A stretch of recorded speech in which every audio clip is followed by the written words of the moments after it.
Good afternoon, everyone. I think we're ready to start. Technical difficulties pending. I'm Alan German. For those who don't know me, I'm going to be the moderator. This is session 1C, which is road safety policy and legislation. So if you're not expecting policy papers, you're in the wrong session. We have 5 presentations, and we're going to start with my colleague Danius. And I'm going to try and find his presentation.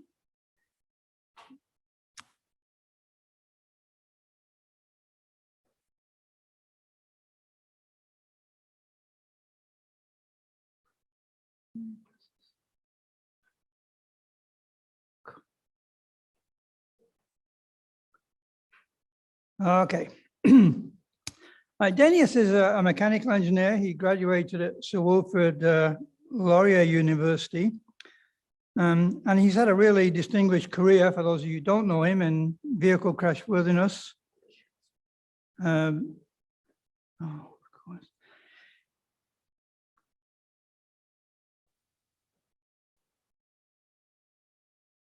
Too many buttons to press.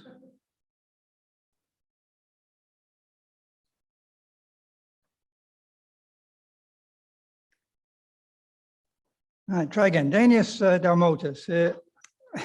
He's had a really distinguished career in conducting research on vehicle crash worthiness, human biomechanics, and injury mechanisms. As you'll find out in today's presentation, he's a really strong advocate of data-driven approaches to road safety, vehicle safety in particular, and an emphasis on the integration of real-world collision data with the results of crash testing programs. And since he developed the crash testing program in Canada, I think you'll find he knows what he's talking about.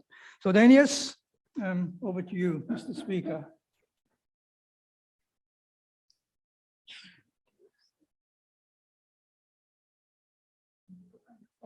Okay. Okay, thank you very much for the reminder. Thank you very much for the introduction. I probably should take the opportunity to acknowledge my co-author on this presentation, and that was the moderator, Alan German. We had the privilege actually of collaborating on a lot of work at Transport Canada prior to 2005 when I retired. And that was absolutely a joy. And as Alan mentioned, I'm a big fan of essentially harmonizing and integrating accident investigations and crash testing. Okay, on with the presentation, which isn't working. Okay, numlock? Yeah. Okay, let me try that. No. Not numlock. Oh.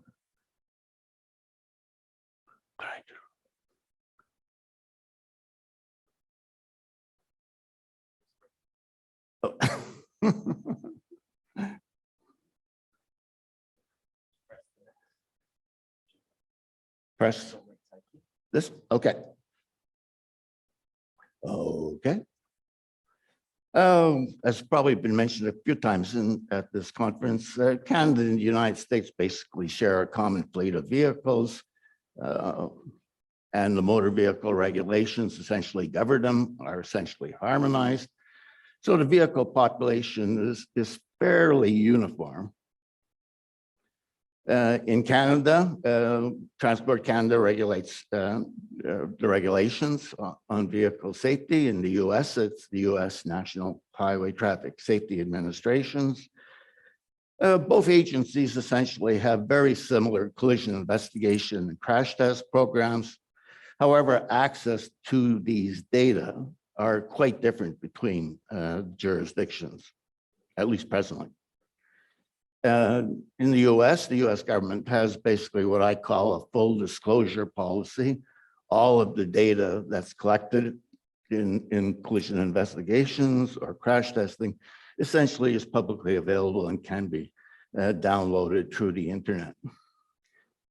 Historically, Canada has had an open data policy also. However, since essentially 2006, almost no data is basically available publicly.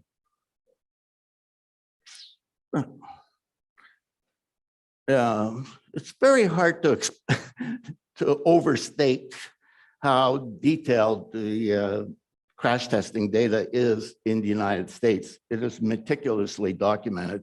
Basically, they have three databases which document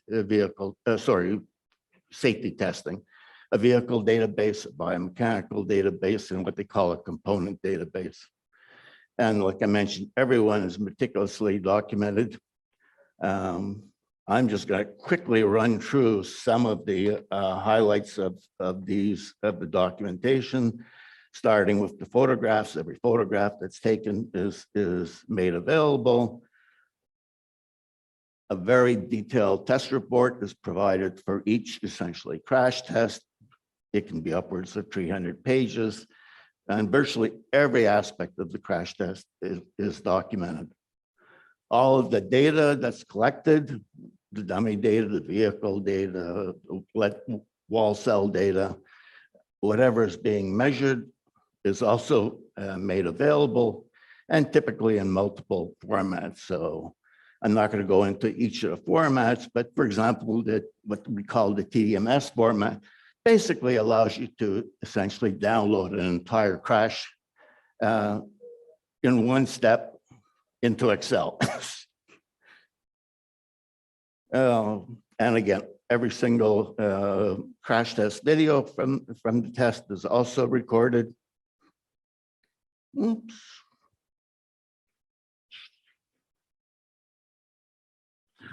In addition to the documentation being fairly meticulous, one aspect of the US practice is that it is extremely user-friendly. They really focus on getting everybody in the research community access to whatever data they have collected. They also try and collect the data and make it available in essentially a format that's sort of usable when you're looking at collision investigation data. Here again, we see a phenomenal level of detail in all their investigations. And again, in terms of user friendliness, what they try and do is, for example, include a web-based case viewer so you can go through all the photographs, forms that are documented, any data that's documented. And they have some nice little embellishments, like, for example, in the injury data, they actually have a mannequin that is actually rotates so that you can actually get a nice perspective of the injuries that were documented on the person, and it's all color-coded. Now, we had some interesting discussions just recently on speeds. These days, every car that's got an airbag has basically got a black box or something that we call an event data recorder. In the States, if it's been downloaded, it is also made publicly available. And speaking about speed controls, here we have a male driver who's trying to impress his girlfriend and is driving at about 160 miles an hour before he goes into a wall. I like this case because this is probably, in my 20 or 30 years of experience, the closest crash that I've ever seen that replicates what we do in our crash tests. This car literally went into a brick wall. In this case, it was a brick barn.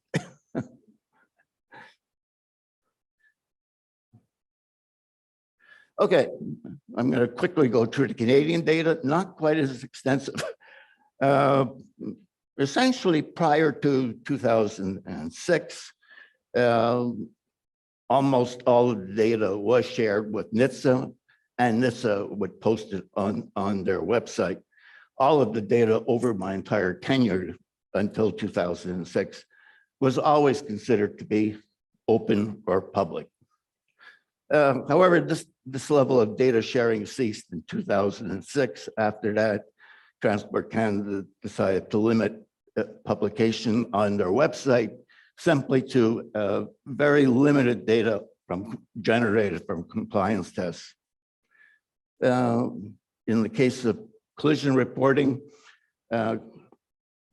we initially reported everything through TC's library.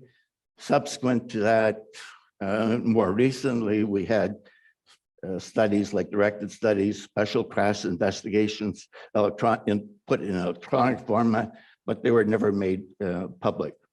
To one good point on Transport Canada, in recent years, they have tried to provide public access on what we call the National Collision Database, which is essentially a police level database.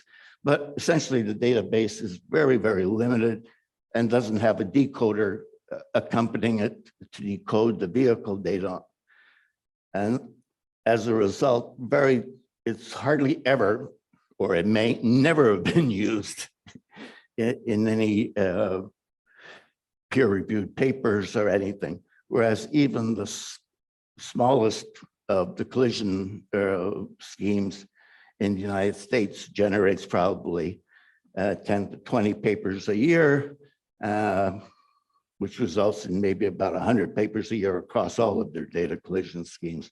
So the US system emphasizes essentially evidence-based, data-driven, essentially research, which is not quite what Canada emphasizes. Historically, however, you can get some appreciation of the benefits of transparency by looking at what happened in terms of regulatory development initiatives prior to 2006.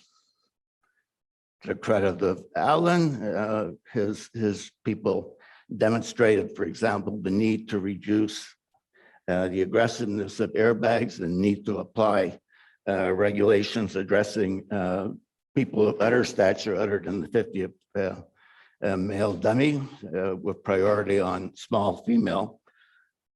That essentially research led to us basically mothballing, for example, our 50th percentile male dummies and starting up crash testing with females. This attracted the attention of the US government, who decided to join us and assist us in accelerating the development of our program. So through the additional funding we got through NHTSA, we were able to double the amount of testing we could do. We also entered into a cooperative program with the US manufacturers to look at getting some of their depowered prototype airbag systems. So we were actually in 1997 designing 1998 depowered vehicles. So all this, and before I finish, all of these tests are essentially incorporated into NHTSA's essentially rulemaking, including a very special low-speed belted test, which was developed actually exclusively in Canada. All this to say that the cooperative research program laid the basis for what I said, what I called the rapid deploying of airbags, and really led to the rapid development of advanced airbags. So lots to be said for data sharing. On the other hand, I would argue that we've had a number of sort of research failures. One, for example, a very recent one, which would have benefited from data sharing between Canada and the United States, is in 2011, NHTSA completely revamped their new car assessment program. And to try and improve chest injury protection, they substituted a small female dummy into the right front passenger position and used chest deflection as performance measure. Very laudable changes, fully agree with them. Unfortunately, in the process, they allowed the belt to be positioned in the uppermost position on the chest. This had the effect of essentially understating the deflection that was being measured on the dummies, in my estimate, by about 50%, and basically negated the entire effort of the test to promote belted chest safety, particularly among females. When they initiated this testing in 2011, they no longer had access to the Canadian data, which would have shown them that had they positioned the D-ring in the lowermost position, they would have more accurately measured the deflections on the chest. Don't want to get you into the weeds, but here's sort of an example of what I'm talking about. The top picture shows what happens if you put the belt in the uppermost position of a D-ring, and basically here we go, the orange line here is what actually they measured in an official NCAP test, 12 millimeters. With the cooperation of the Insurance Institute for Highway Safety, we actually replicated this test. And I actually got the privilege of positioning the belt in that test myself. And we actually achieved a deflection of almost 36 millimeters, which highlights that it really, really is helpful when you share data. I mean, a lot of this essentially could have changed the NCAP program very early if they had access, full access or unimpeded access to the Canadian data. There's been other people who've made recommendations on increasing transparency, getting more public consultation. This included the Auditor General in 2016. I'm not going to read all his recommendations.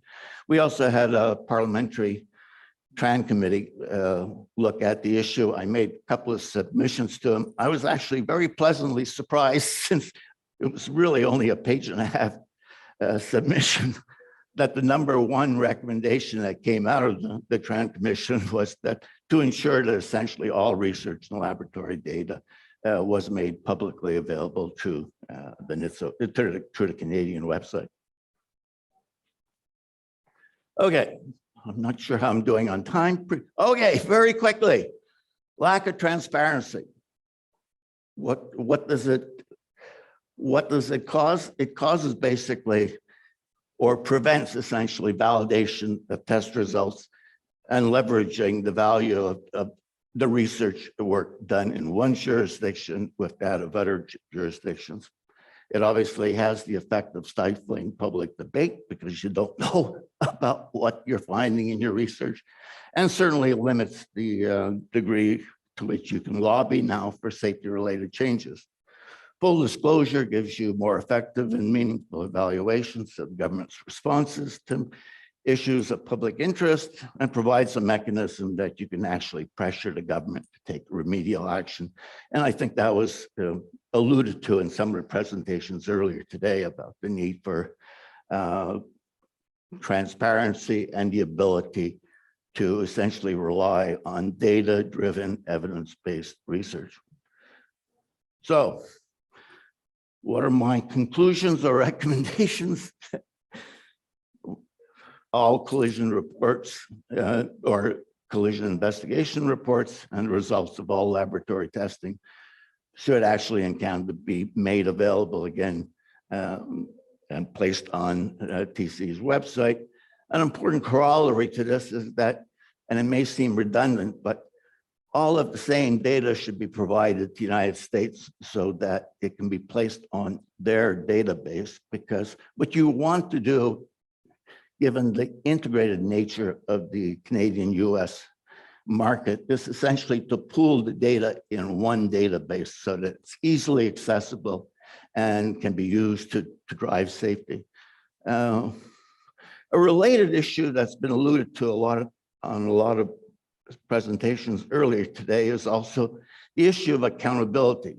And I think the only way you get accountability, and it's been demonstrated, I think, by the United States, is to essentially adopt docket-wide web systems for the dissemination of all the data that you are collecting, so that there is a permanent record of when you start a program, the timing of the program, what you expect to see, what the results are. And it has to be done on a continuous basis, largely because, among other things, Safety improvements are evolutionary, not revolutionary. So they're constantly changing, and you need a way of knowing what these changes are. And finally, Transport Canada should actually hold regular consultations with the public regarding their research and regulatory plans. The only caveat I'll put on is that these consultations should only take place if the first 3 recommendations are actually adopted, because there's not much point in consulting with public if you don't actually allow people to scrutinize your data and have access to the actual data. Thank you. That's it. Did I make it on time? Might be a record for me.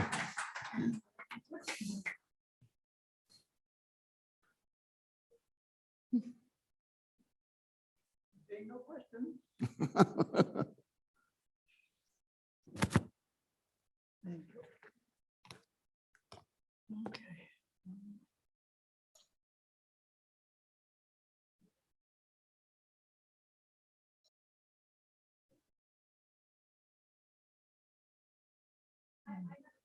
Okay. You need to use a microphone. Yeah, we can Yeah, yell. because it's We can being, yell. Okay. being recorded. Oh, sorry.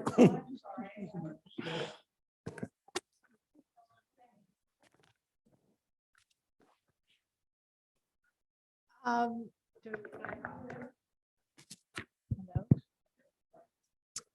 So my question is about gender, and you may or may not be able to answer this.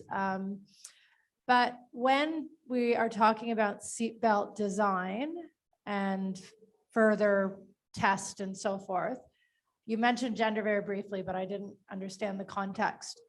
Okay, well, oh, sorry, you finished. Are you finished your I question? think maybe you know where I'm going, but how are we accounting for, do we know that X percentage of women between 15 and 40 are sitting in the passenger seat, 75% of the time? Like, so just curious as to where gender fits into some of the design and testing. Well, gender does fit in. It is very important. We learned that just when airbags were first introduced. Almost all of the fatalities that we saw in low speed or what we call out of position crash tests were females, short statured females, too close to the airbag too aggressive, etc. So it was a proximity issue, but it was related to shorter females being closer to the airbag system. So that is the first thing we addressed when I said we mothballed the 50th male. We started, I think we were the first jurisdiction, I think, to start testing with what we call the 5th female exclusively. So, and that 5th female got into the US regulation.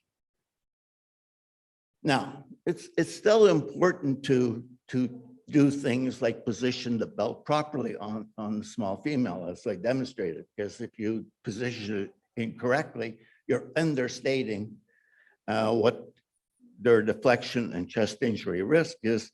And the important thing there is you're not going to gain any benefit. So you're going to get a disproportionate amount of benefits for the males, but not for the females. So if you control it, but if you control for belt positioning, you basically, the tolerance is almost virtually identical. Slight higher injury risk for very elderly females.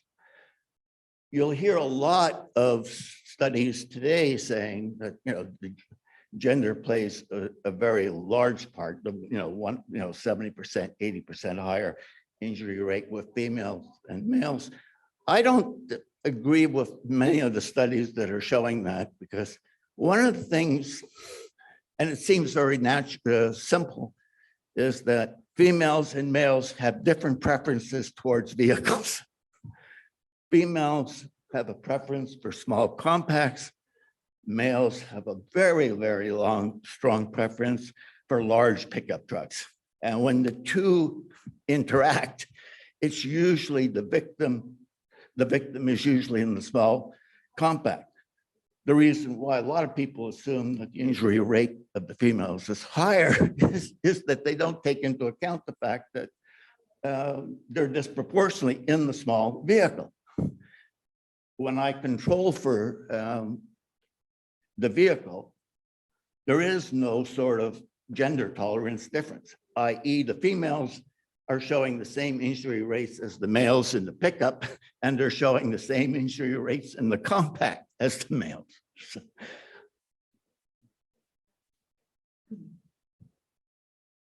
Thank you, Danius. So thank you very much, Danius. And our next presenter is Dr. Pablo Alberto Martinez Diaz. Pablo is going to be presenting two papers for us today. Pablo is a postdoc in the postdoctoral program at Université de Sherbrooke. His first paper is looking at international policies intended to reduce alcohol-related crashes. So over to you, Mr. Speaker.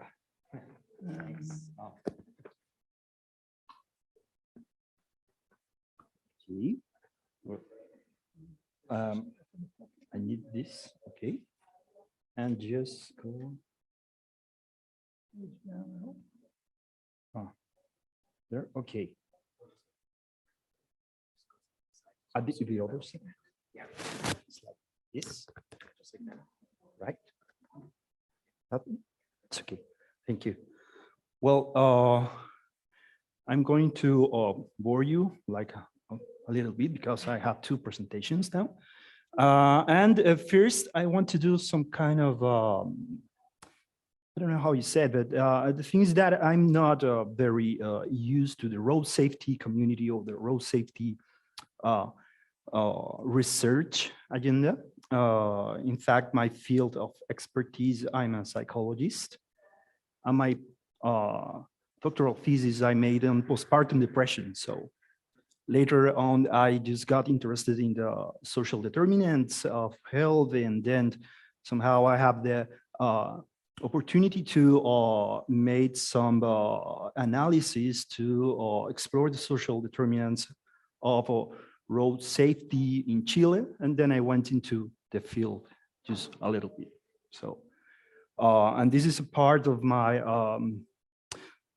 some of the studies that I made during my postdoctoral research fellowship at the University of Sherbrooke.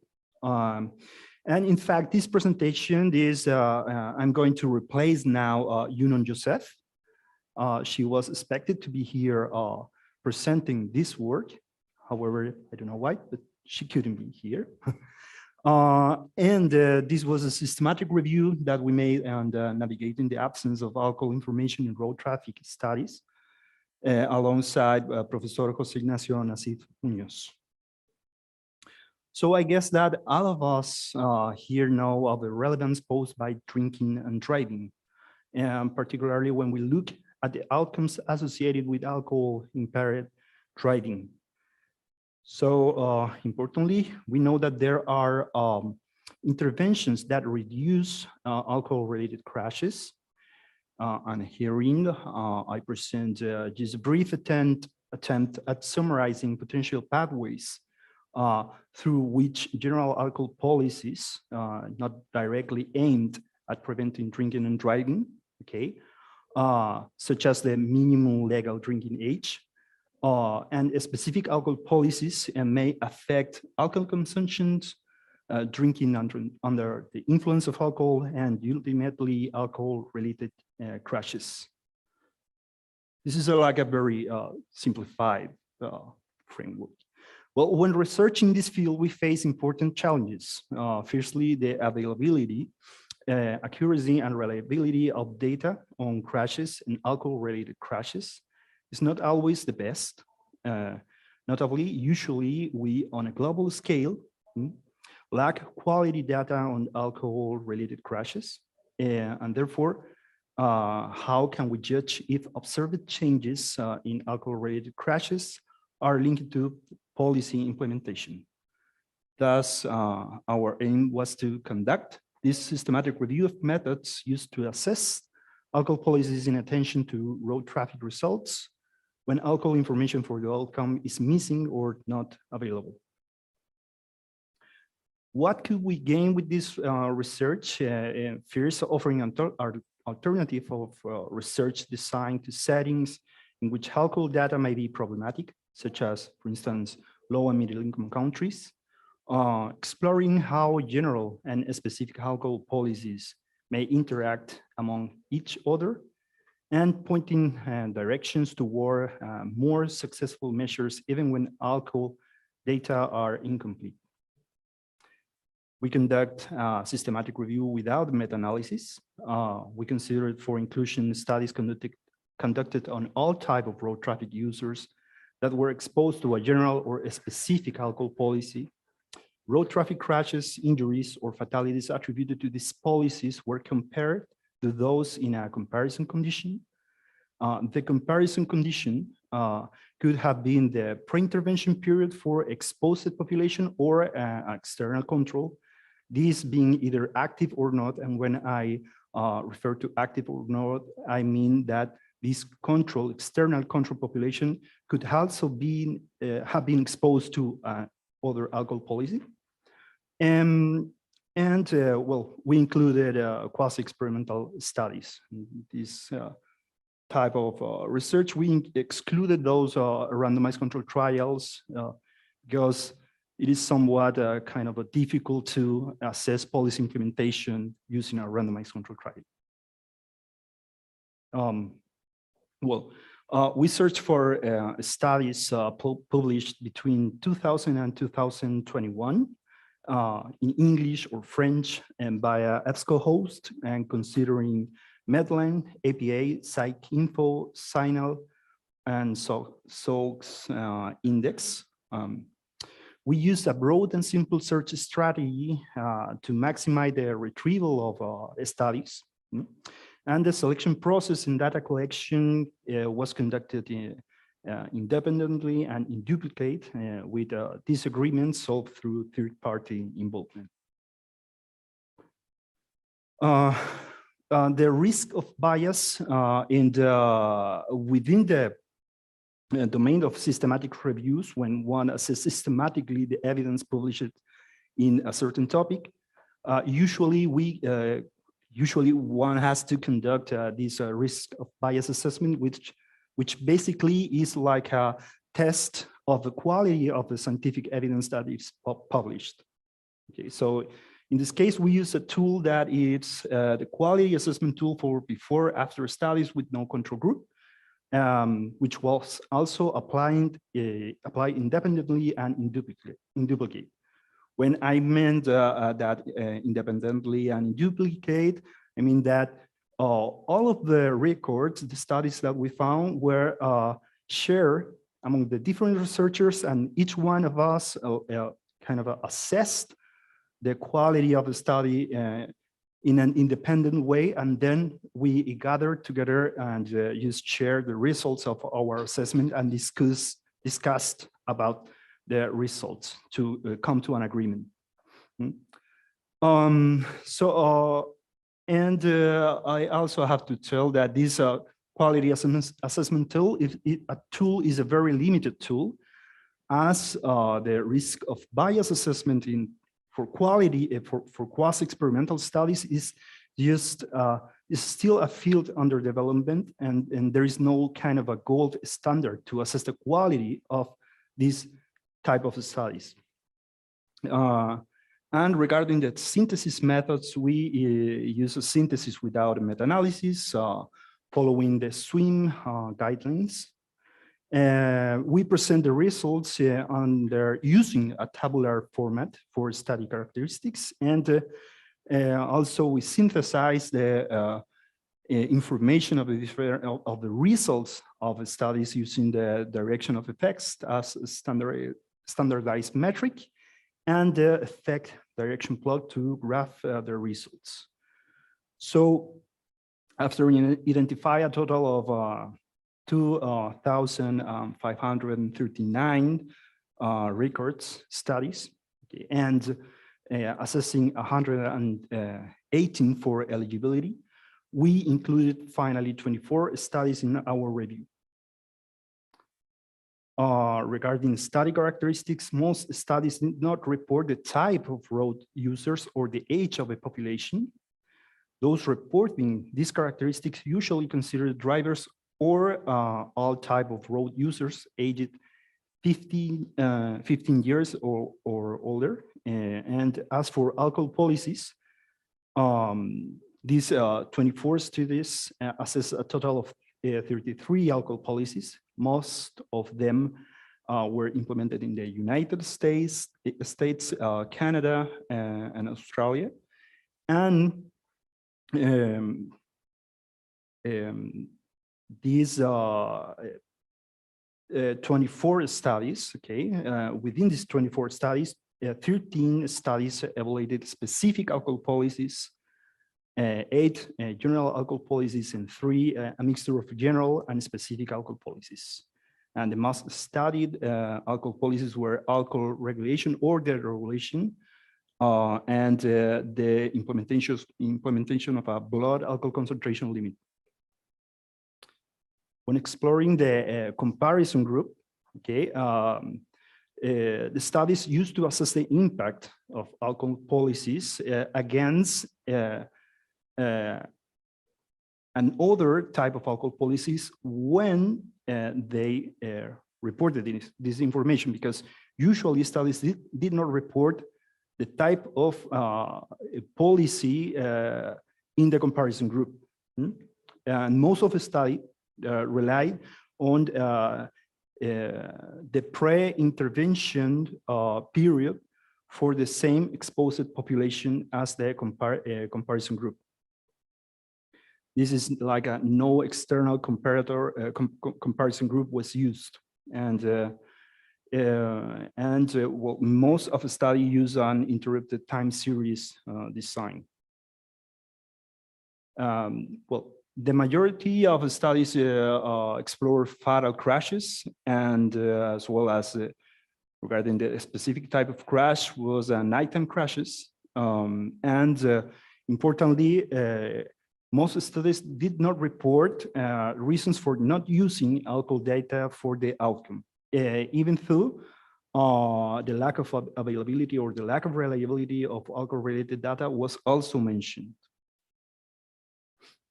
When we looked at the intersection of types of policies in alcohol data, we see that there were no differences in reasons for not using alcohol data according to type of alcohol policy assessed by studies.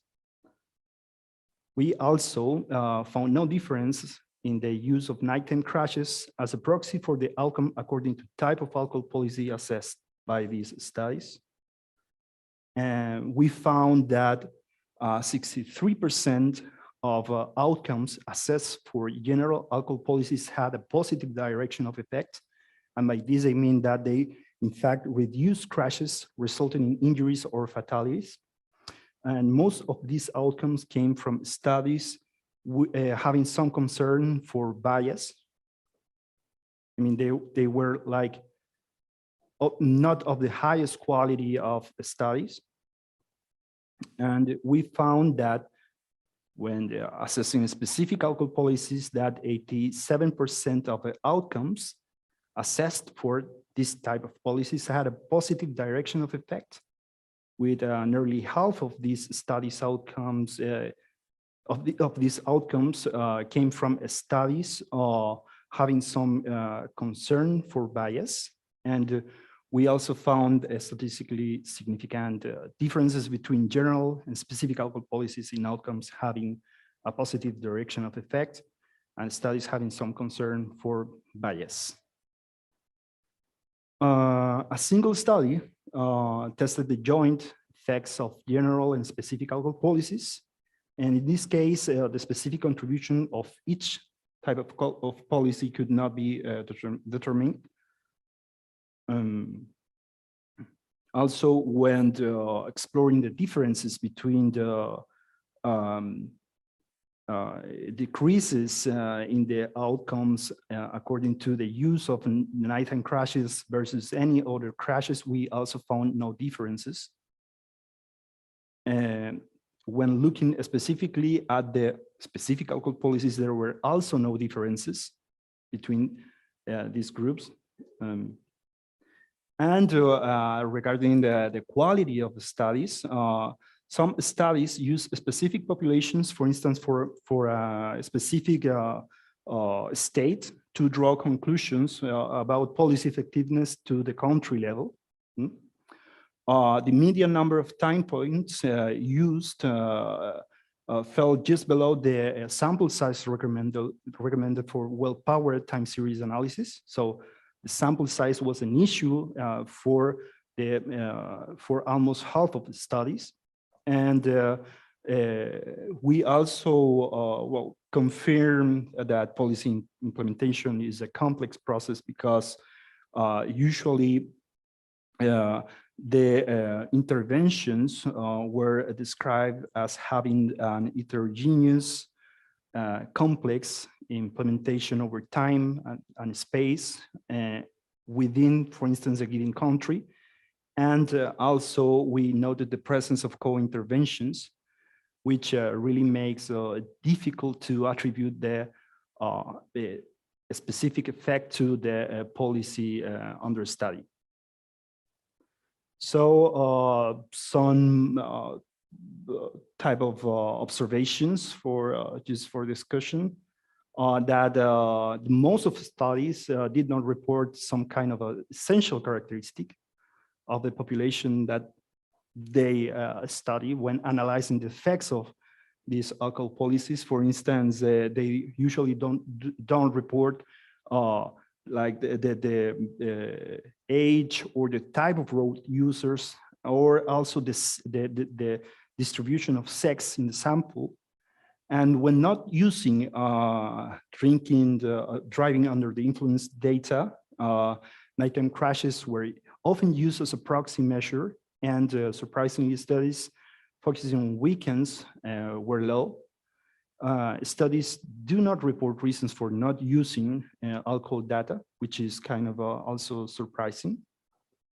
And the data suggests that decreases in road traffic outcomes might be related to alcohol policy specificity. And within alcohol specific policies, reducing blood alcohol concentration limits seems to remain a powerful measure. And regardless of alcohol policy specificity, the use of nighttime crashes appears not to be associated with changes in road traffic outcomes. So just as a conclusion, there are a couple of questions that can we rely on studies that do not report why alcohol data are missing?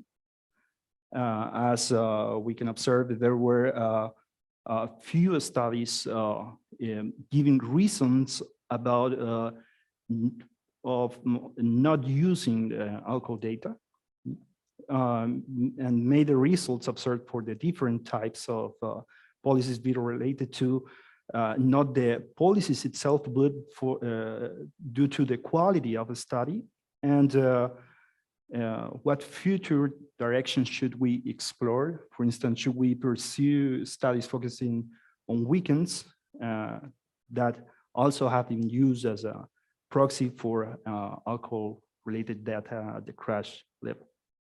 So that's it. Many thanks. Any questions? Okay.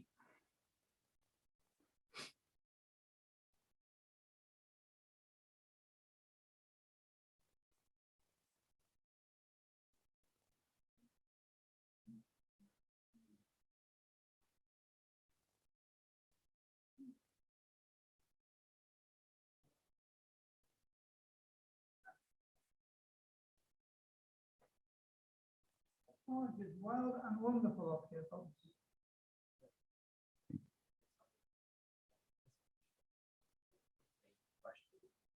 Yeah.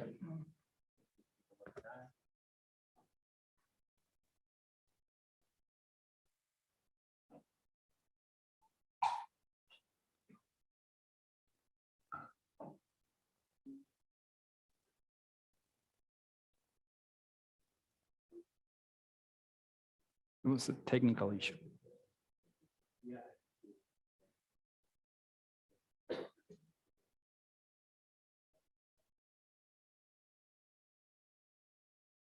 The second? Okay. This one, yes.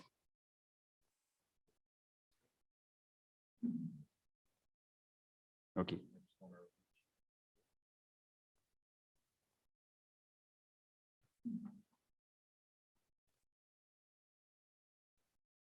Okay, so now I will follow up with this is also like a kind of a review of but this work focused more on the methods that we or that led us together with Marcelo Balboa and Professor Jose Ignacio Nasif Muñoz to build and validate data set for blood alcohol concentrations, concentration loss in 185 countries. So here is, even though the World Health Organization recommends a blood alcohol concentration limit of 0.05, we know that policy adoption is not a mechanical process, and a further understanding of the driving forces behind this policy adoption might push forward the WHO agenda on road safety. Thus, we seek to build and validate a data set for national and over time variations in blood alcohol concentration loss at a global scale. In a process akin to a systematic review, we systematically assess blood alcohol concentrations, concentration loss and amendments in 185 countries since 1936. This year was chosen to match the world's first back law in Norway. As the initial information sources, we used the WHO reports on global status, the WHO global status reports on road safety and alcohol policy from 2002 and on, and Professor Nasif Muñoz's dataset. Both information sources provided us with a snapshot of global road safety policies. And we additionally, complementarily, conducted pretext searches in the Google and Google Scholar. And these searches were conducted between the January 2021 and February 2022. And we searched for legal documents, reports of national or international agencies, articles in scientific journals, scientific proceedings, or theses published between 1936 to 2021 on drinking driving policies.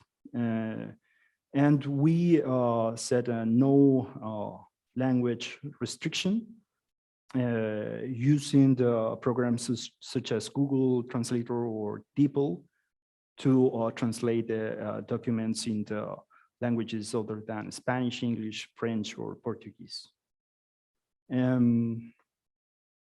So we firstly developed a classification of drink driving policies within and across countries.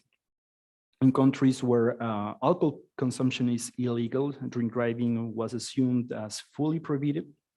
And in countries where alcohol consumption is not illegal, drink driving may be regulated without or with a blood alcohol concentration limit. And for countries with some national drink driving policies, the first regulation at a subnational level was considered, and we define that like the regulation at the national level. That as the regulation at the national level. Well, when searching for information, we consider that a data point conveying information on drink driving policies for a given country since its independence, and the data that we saw were the year of the drink driving policy and the type of the drink driving policy according to our previously agreed definition. We registered the back limit, whereas the back limit was considered in the policy. And we held weekly or bi-weekly meetings to pilot the data extraction form, extract the data from initial sources of information, pilot the search strategies, conduct independent and duplicate searches, and making eligibility checks and consolidating information. The development of search strategies was a complex process, and this is because road traffic laws and drink driving research refer to our targeted policies using different concepts. For instance, you can see there like an example of legislations from Korea, New Zealand, and Timor-Leste, and they all use different terms to refer to, for instance, the road safety code. Thus, we build a comprehensive and differentiated search strategy to identify drink driving policies within these domains. As an example on how we extracted and consolidated information, consider Barbados. For instance, according to the WHO reports, Barbados introduced the back limit between 2014 and 2017. And the search process led us to a legal document, which is an amendment to the Road Traffic Act published in 2017. In the official Gazette of Barbados, which introduced the 0.08 back limit. So that is the process that we conduct with the 185 countries. Consolidating this information also meant evaluating the quality of the information that we had. And we developed a document quality hierarchy in which we place legal documents at the top, especially those highlighting the changes to drink driving policies since their inception, and the rest of the documents were classified by their proximity to these legal documents. As a result, our search process resulted in information for 183 countries, representing 98.2% of the world population. And for 3 countries, we did not find data. Excluding these countries, we identified 293 data points. 10 refer to the full provision of drink driving, 70 to drink driving regulations without a back limit, and 213 to drink driving regulations with a back limit. This is the quality assessment that we made for the information that we gathered. And as you can see, practically 2/3 of the information came from legal documents, our highest quality standard. And in contrast, only 7 data points were gathered from scientific proceedings or thesis, which usually cited, for instance, international or national reports, and these national or international reports were based on, ultimately, on legal documents. So the following slides map the data points. I don't know if you can see it well, over time. And the time periods, we define these time periods according to relevant global road safety events. And in this first slide, we observe how regulations with the back limit are mainly concentrated in Northern Europe between 1936 to 1968. Following 30 years, up to 1993, these drink driving policies spread to the rest of Europe, North America, and some African countries. Up until 2003, these regulations continue to propagate through South America and the rest of African countries. And finally, currently, back laws are globally distributed, except from some Saharan and Middle Eastern countries. Our data also shows that for countries currently having blood alcohol concentrations laws, the back limit ranges from 0 to 0.12. Notably, 63% of these countries have current blood alcohol concentrations limits at or below 0.05. We could also trace the cumulative changes in blood alcohol concentrations lost. This is, we had, as we registered the changes over time, we could also identify those countries changing the blood alcohol concentration law more than once. And for instance, we recently are seeing the emergence of countries with a fourth blood alcohol concentration law. And well, finally, well, we can say that in doing this exercise, we succeeded in tracking the temporal and spatial variations in blood alcohol concentrations loss in 183 countries over 84 years. We are confident on the reliability of most of our data points, as these were mainly based on legal documents. And our data is limited to information available on the internet, particularly affecting access to older documents. Several countries do not have online versions of their legislation or official gazettes, so we were unable to access those documents. Moreover, by considering countries since their independence, we risk ignoring long-term and long-standing political processes that impact blood alcohol concentrations laws and changes. And regarding the implication of our work, although most countries align with the WHO recommendation of a blood alcohol concentration limit of 0.05, there is still a long way ahead. Thus, we feel that our efforts to understanding the adoption of these blood alcohol concentration laws are timely. And finally, our data set might serve various purposes, just to name a few, like focusing on regional processes of diffusion and test associations between policy adoption and road safety outcomes. So, thank you.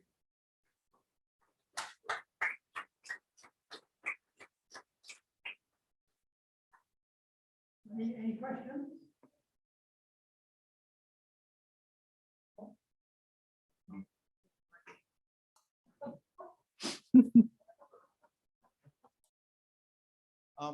So when you're looking at the laws for a country, you're looking at the national laws? Yeah, well, there were some countries that had some national laws, for instance, the United States at the state level, and Mexico also, and there were a few others. But basically what we do is that we had to consider like the first subnational law. We make the like kind of the assumption that this was like a tendency in a country to consider or the implementation of such type of law, and then thus we just registered the first subnational law at the subnational level, just like this to be like the at the country level. Just if I. Well, the reason I'm asking is because Canada has a national standard. Yes, And yes. then it has subnational standards, Yes. which differ across provinces. Yes. I was just wondering how you reconcile that in your database. Yes, well, in our database, we just consider the first time that a law, either at the subnational or national level, was enacted, and that is the law. And later, if at the subnational level there was like a change from that first law, we also recorded that change. For instance, if a given state in the United States enact a 0.08, and later another state enacted a 0.05, we consider that like the drop in the back limit. Okay, thank you. Thank you. So,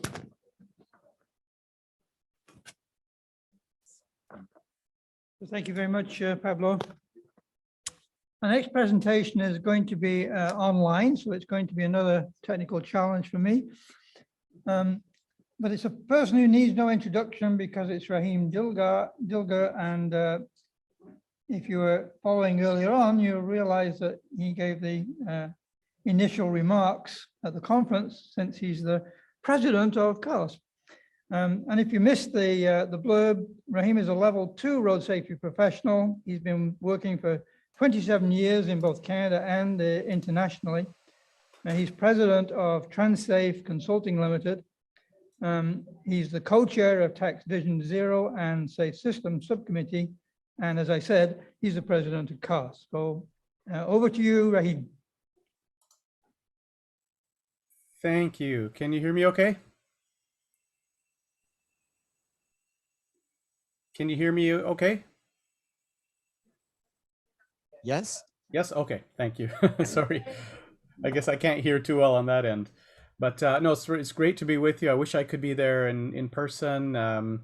Happy Father's Day. I just became a father, which is why I'm not able to travel there. So it's exciting and sleepless, but I'm happy to be joining you this way and to share a little bit about this huge effort that was recently completed, a 5-year effort developing the Manual of Uniform Traffic Control Devices for Canada. And so I thought it was timely to share it because it is a very well used document by transportation practitioners, engineers and planners, and traffic control suppliers, etc., across the country. So I first want to acknowledge TAC, the Transportation Association of Canada. So their mandate is to develop knowledge related Rahim, to... can you stop for one moment? You're just sharing your notes. Would you be able to share the other screen with the actual presentation? For sure. So there we Better? go. Thank you. Okay, no problem. Sorry about that.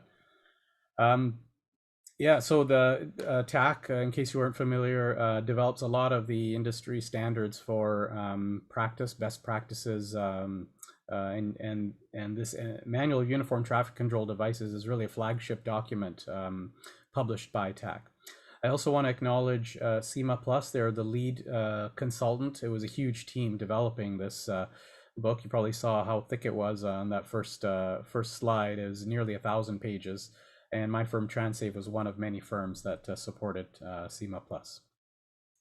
So as I said, it's been a 5 to 6 year effort from the start of the 6th edition from 2016 until this most recent version was released about this time last year. But the history of the MUTCD goes well further back into history, I believe to 70s or 80s. And the last major update was in 1998. So it's been 24 years since the last major update was released. So a significant milestone. So what I'm going to do is give you a bit more background and then try to cover as quickly as I can what are some of the key features of this edition of the manual, including some new introductory sections, a new structure for the guidance that's provided in the document, as well as then a little bit more on warning signs in particular, which was one of the sections that I was responsible for leading. And especially as all of this pertains to road safety, because that was really one of the primary objectives in the update, was to have road safety at the forefront, which is quite consistent with safe system principles. So the MUTCD, I think I've covered most of what's on the right there. So really what it is a toolbox of road signs, traffic signals, pavement markings, and other devices that communicate to pedestrians, cyclists, and motor vehicle drivers and other users about regulations, characteristics, potential hazards, and temporary conditions. So basically it's a huge book consisting of a whole bunch of signs, signals, pavement markings. I think it's over 1,000 devices in total, with guidance on the use of each one, so that the safety and efficiency of operations can be maintained at the forefront. And it's therefore considered the best practice for within Canada. There are also, I should point out, local jurisdictional manuals, like by provinces and as well as by municipalities. So the objective is to encourage as much uniformity as possible nationally, but recognizing that there are some differences. I know this session is on policy and legislation, but this manual there's nothing, it is not policy or legislation. There's nothing legally binding about it. Although I am aware that some jurisdictions in their like traffic acts do stipulate that traffic control devices should be provided as per the MUTCD. So I guess indirectly it does support legislation, but in itself it is not policy or legislation. So there's 5 major parts to the manual. So part A covers signs. That's all types of signs, regulatory, warning, guidance, etc. Part 2 is on traffic control signals. So every type of traffic signal display, like that you would see at a signalized intersection, including displays that are meant specifically for pedestrians or cyclists. And the guidance provided for signals is not only how these devices should appear, but also when you would provide like protected left turn phases, etc. So to do with the signal phasing and timing. The next part is on pavement markings or road markings. Some people are more common to referring to them as road markings. The yellow or white markings that are either longitudinal, parallel to the direction of travel, or transverse, which is perpendicular, that are provided on our roads. Part D is on temporary conditions, so work zones or construction zones, and the large toolbox of devices that are provided in those zones to hopefully adequately warn motorists of those temporary conditions so they can negotiate them safely.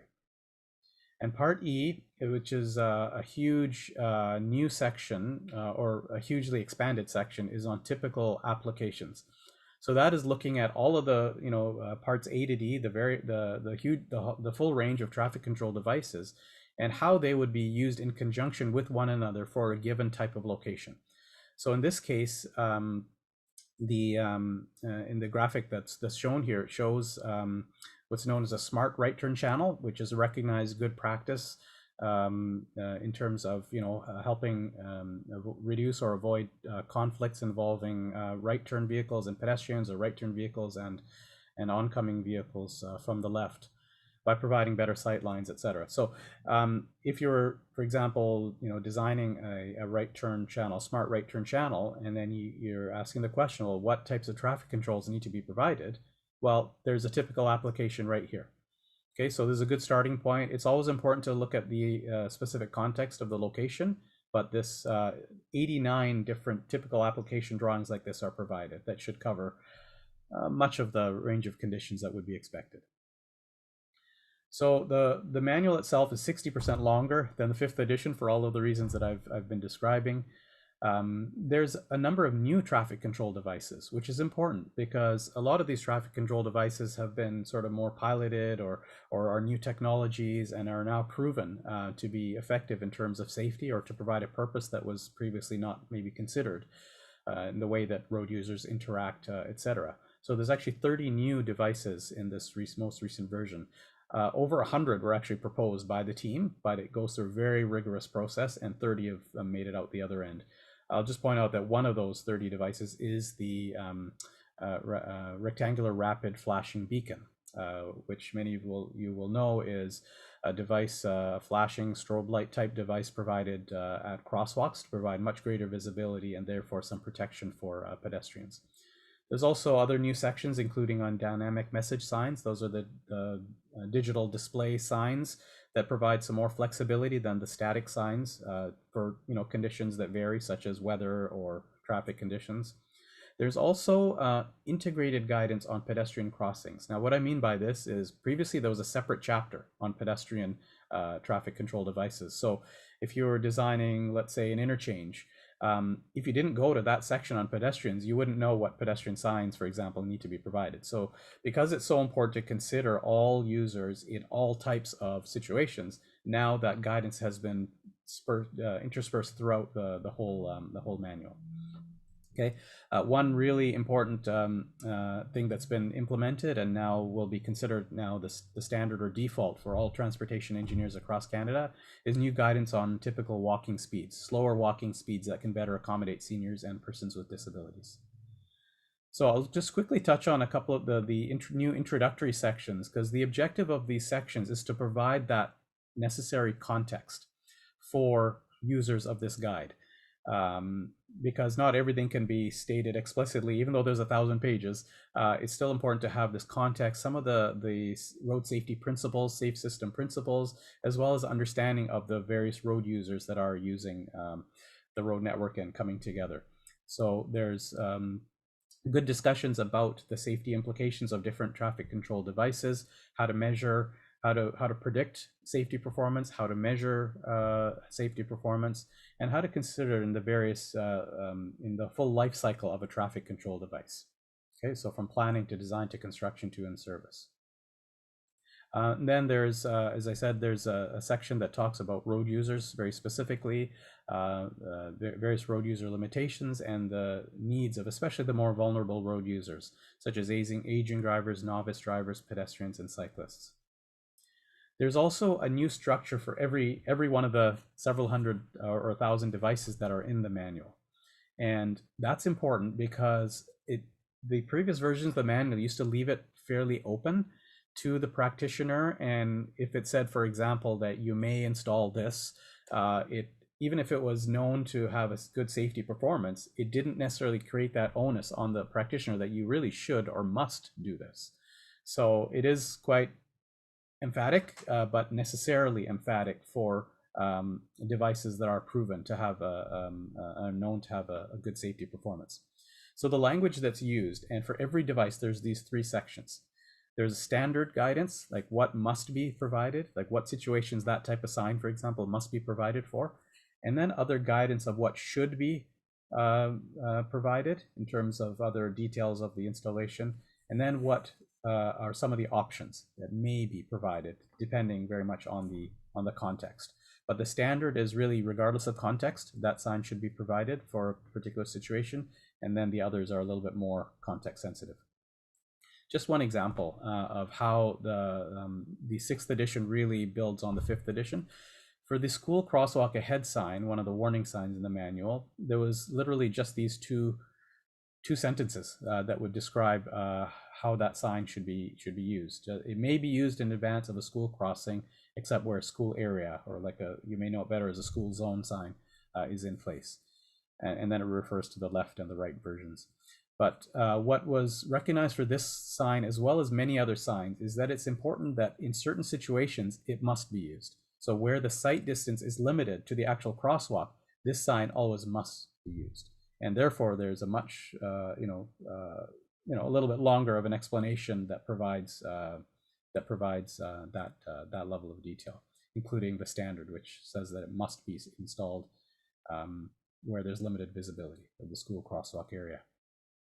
There's another number of other signs that have these must requirements to help protect safety. I'm not going to read them out, but there's a couple here that come to mind, which I'm sure you can understand how they impact safety performance, as object markers in advance of any hazard, a lane end sign to warn where lanes are ending. These are signs that always existed, but didn't necessarily have that more emphatic guidance that they must be used in certain situations. Okay, and the list continues there, especially where stopping sight distance, that's what SSD stands for, is inadequate.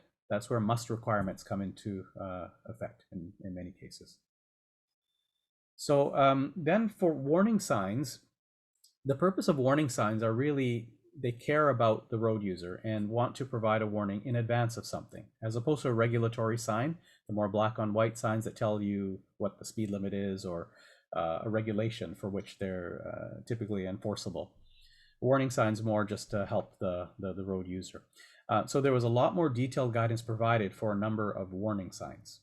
And what we did on the warning signs team was to go through this little flow chart, which basically says that if there isn't enough guidance in the MUTCD for a sign that is considered safety critical, and if that guidance isn't provided by TAC or somewhere another, a reliable publication elsewhere, then that information was then developed and included in the guide, this detailed guidance.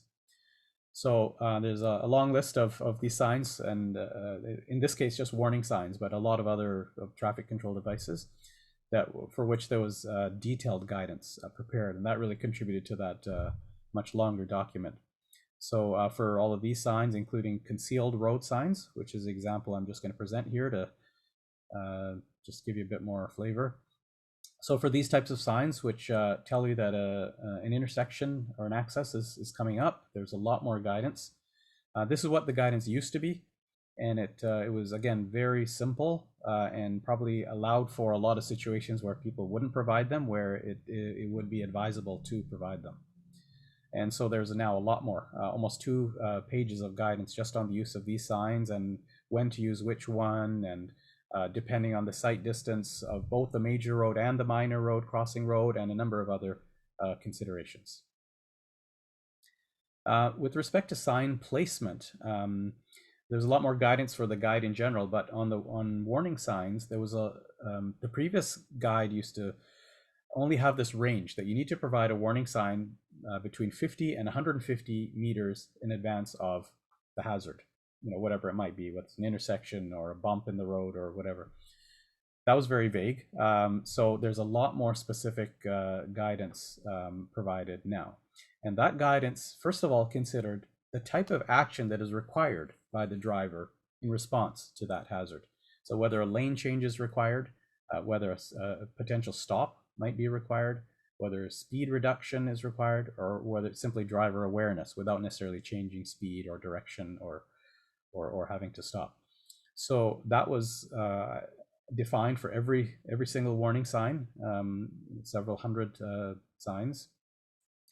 And then the distances of where those signs should be placed was specifically identified based on what the posted speed limit is of the road. So rather than just the 50 to 150 and leaving it up to the practitioner, and now the range is from 50 to 205 meters in advance for certain situations. And again, based on what the condition is and what the speed limit is. And I think I'll leave it at that for this presentation, but it's even if you don't have the guide or plan to look at it, it's good to be aware that this is what transportation planners and engineers and operations experts, signal design people, etc., are using on an everyday basis. And that's why I'm really happy to have been on the team that really placed safety as a real priority, both in building the context for the guide and incorporated throughout the guide. So I don't know if there is any time, but if there is, I'm happy to try to answer any questions. Yes, thanks, Rahim. Are there any questions for Rahim? Yes, we have one back here. Just hang on 1 second.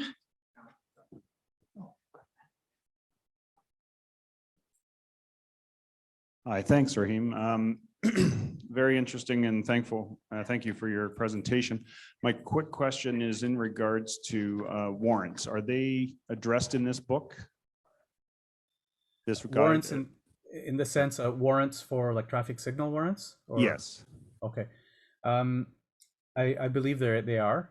There is a separate guide published by TAC on traffic signal warrants, but I believe that the guide does provide at least some guidance on signal warrants. Okay, and the reason I ask so further to that question is one of the things that we've been running into difficulty with the warrants, and I think it falls mostly to rural sections of smaller hamlets, is where you have truck routes and school zones in proximity of each other.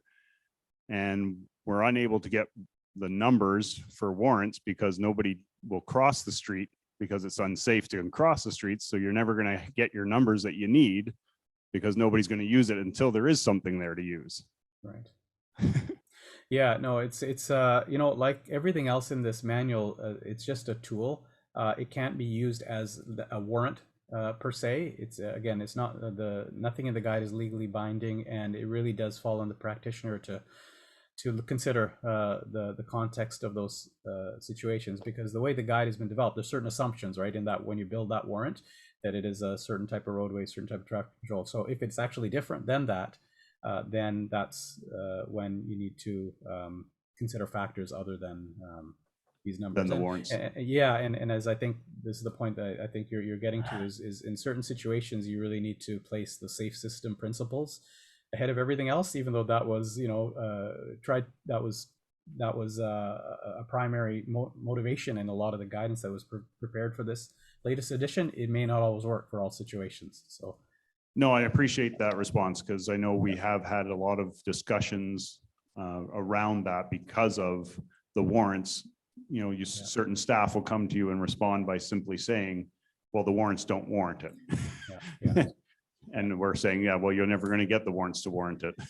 Exactly. And a lot of jurisdictions, perhaps yours included, develop your own, whether you call it a warrant or guidelines or whatever, that are a bit more appropriate for the local context.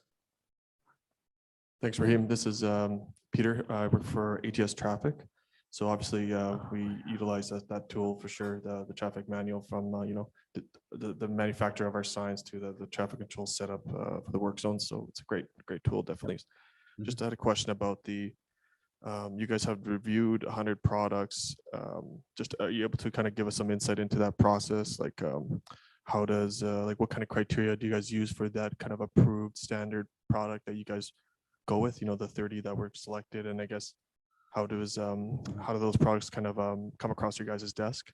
And then just kind of a part two, any insights into sort of like the trends where these ITS solutions are going? You mentioned the RRFB, you know, is there going to be like some sort of a smart intersection component or adaptive corridors or some sort of chapter? Do you foresee that in the future? Sure. Okay. So on the new devices, there's a committee, and I listed it on the slide, but I didn't read it out. The Traffic Operation and Management Committee that oversaw the development of this guide. Within that committee, there's I think it's called the New Additions and Revisions Committee. So any changes that are made to the manual, not only when these major updates are happening, but also on an ongoing basis, they debate the possible inclusion of such signs. So. 100 of them suggestions were put forward by the consulting team, and only about 30 of them made the cut to get into this edition of the book. However, I believe it was another 30 or so that were suggested for comprehension testing. Now, that's another important thing that was delivered as part of this project, was a guide for comprehension testing. And what that means is really trying to get an assessment for, it's almost like a focus group type of operation. How comprehensible is this sign, especially if it's a new sign? And there's a very rigorous testing process where you actually need to, I think there's some software, and you need to actually get some human input as to whether a sign would work effectively. So I believe, yeah, a number of other signs were identified for that. So as for like the details of how the criteria for inclusion, I think it does depend on that, first of all, the comprehension testing, but also depends on whether it is something that everybody sort of agrees that they can implement, just because of huge differences across the countries. And some of them are more like recommended practices that, just everybody's made aware of, but it didn't necessarily make it in the manual, just to try to keep that balance between uniformity and flexibility. On your question about the move towards electronic and futuristic elements, as I mentioned, there's a whole section now on dynamic message signs that includes a lot of ITS applications, because of course the purpose is to be able to detect different situations and then display the necessary messages to the public to keep them as safe as possible. There was a discussion about whether to include information about autonomous vehicles, but because things are changing so quickly, there was nothing included in this one, but perhaps in the next one there might be. So I hope that gives you at least some of the answers to your questions. Yes, thank you very much, Raheem. And thanks for the presentation. Thank you. My pleasure. Enjoy the rest of the conference, everyone.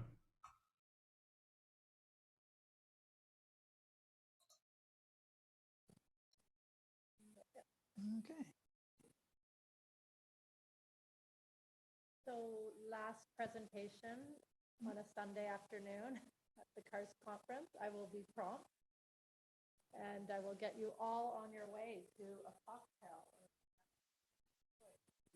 There we go.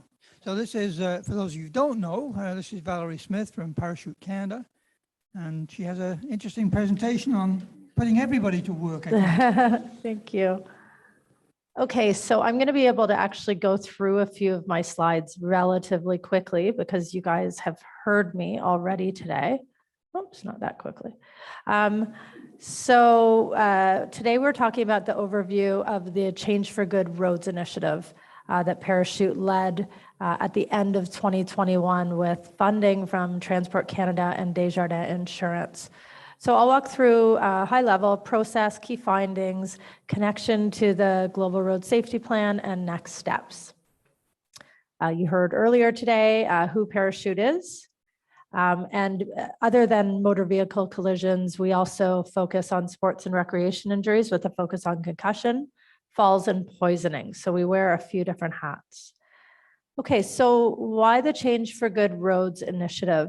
I did speak briefly this morning on a number of the intersections between the various sectors.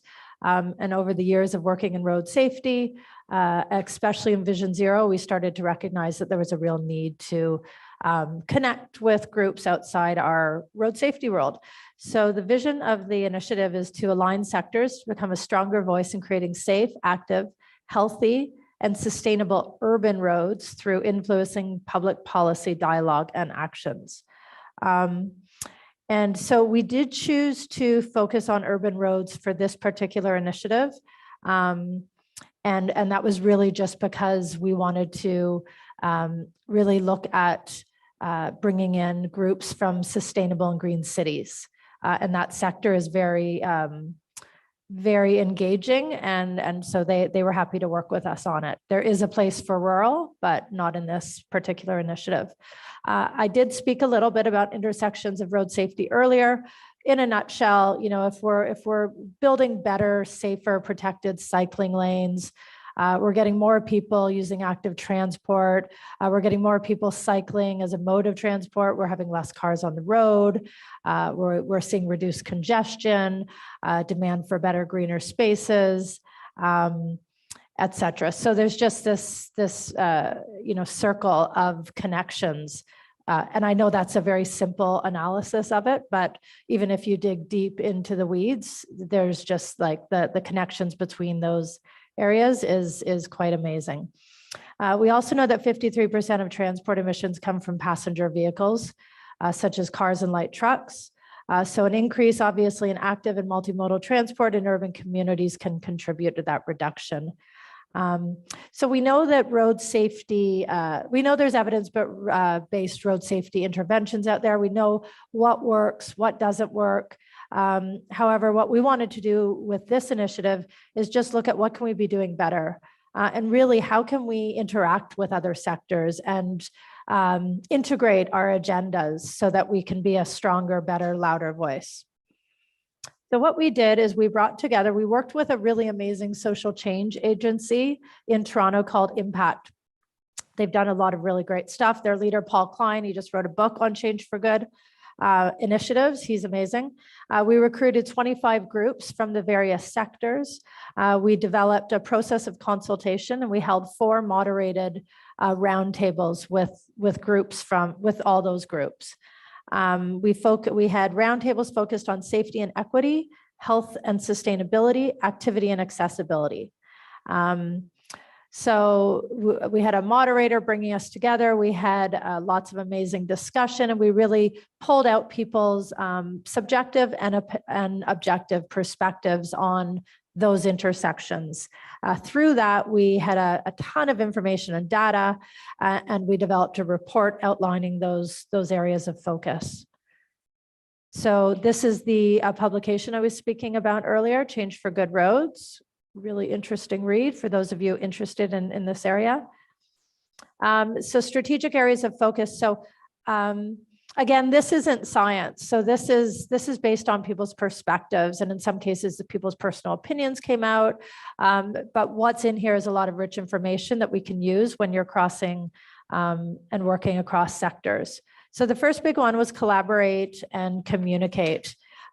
So here, just participants across all the roundtable and consultations felt the need for better, consistent local, provincial, territory, and national leadership in promoting road safety. The piece that stands out really big here, because I don't have time to get into everything, is that we all speak a different language. We have campaigns and initiatives and projects, and we often have 20 different organizations using different taglines and messages, and even using different data. So we need to start talking in the same language. In terms of cross-sector with the climate folks and the mobility folks, we need to look at, where is our shared language and how can we leverage it to work together. So changing the culture of road use. So this piece is really interesting in that all the groups that came together from mobility, from equity, everyone landed on these pieces as the most important pieces in the agenda for all the different groups. Trying to see what piece. So one of the big pieces in there is just that the way we think about our roads is very much about cars on our roads and how we get a car or a truck from A to B across cities. However, we really need to start thinking about how we can build our roads and think about our roads in terms of all those road users, because things are changing and we have to start looking at how our roads are built. Changing the culture of road use very quickly here. The big piece I want to take out is how we use language. So I'll use one example before I jump to my next slide. So the media and public discourse often jumps to questions around what the victims of motor vehicle collisions were doing that led to a crash. So listen to 680 News, listen to whatever radio station or television news, you'll hear about a pedestrian stepping out into traffic or in front of a car. You rarely hear that a driver hit a pedestrian. We rarely hear why that car hit a person. So it's about taking that deeper dive into how we use language in our discourse so that we can start thinking about trauma on the roads rather than just another accident, which is how we see it in the media and how we hear it. So again, there's so much more information here, but I'm just trying to pull out a few of the key pieces. Transforming data practices. So this is an important one, and it came up in today's presentation earlier, and also in your presentation. So just the importance of sharing data between the sectors. So we have all these great groups out there. We've got TURF, we've got Parachute, CARS, groups from climate, from sustainability and mobility, and we're all doing we're all doing research, we're all writing reports and so forth, but how do we start to share better? Again, outside of just our road safety network. So constantly when you're doing your research and when you're providing data, think about how that might connect to someone outside your world. Prioritizing equity, you're going to hear about that constantly, just the need to really, as I said earlier today, think about, learn about where the hotspots are. Are we using interventions across the board equally, and are we using them in the most in-need areas, especially when we're talking about green spaces and reducing congestion. We often see that in the higher income communities and way less so in the lower income communities. Engaging communities in co-creation. So this just came up as an important piece in ensuring that all voices are heard in the discussions. We heard this about the global decade in general. There's a real need to, when we're developing interventions, when policymakers are bringing out policies, even when we're developing our road safety traffic plans, we need to bring in the people, the users of the road, the cyclist, the school teachers, the senior citizens. How are people using the road? How are they using their cars? And we need to bring their voices into these discussions before we make these policies. So next steps, right now, Parachute is working with a collective of the 20+ organizations.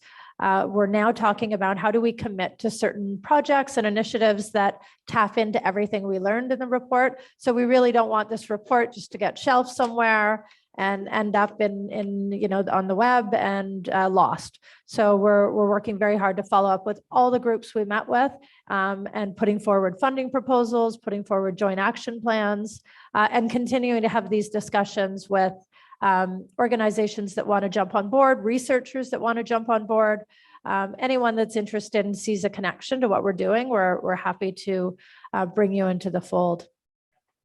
It also aligns beautifully with all the work happening on the Global Decade of Action for Road Safety. And so it was really timely in terms of that. And I think that was very quick. Thank you. You can thank me later, but I can talk to you for hours about all of this. It really is interesting. I don't know how I ended up in this particular panel because my presentation was very different than all the other interesting ones, but yeah, happy to chat further if anyone has any questions. I think that's it from me. Thank you.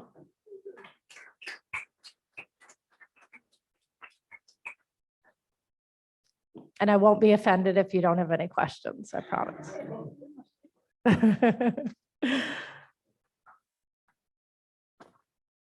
That's okay. You can ask me out there when everyone's had a little stretch. Okay, thank you very much. Thank you. Valerie.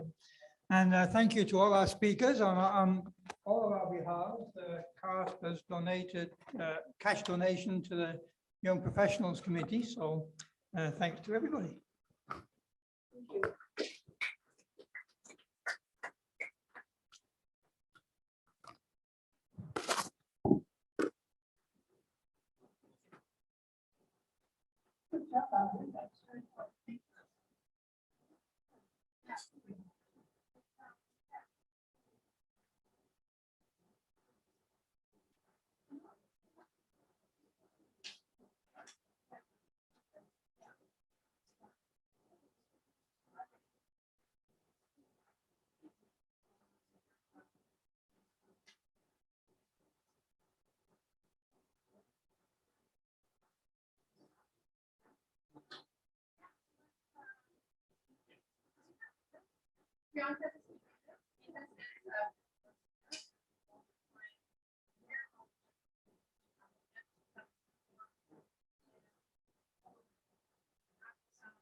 She was just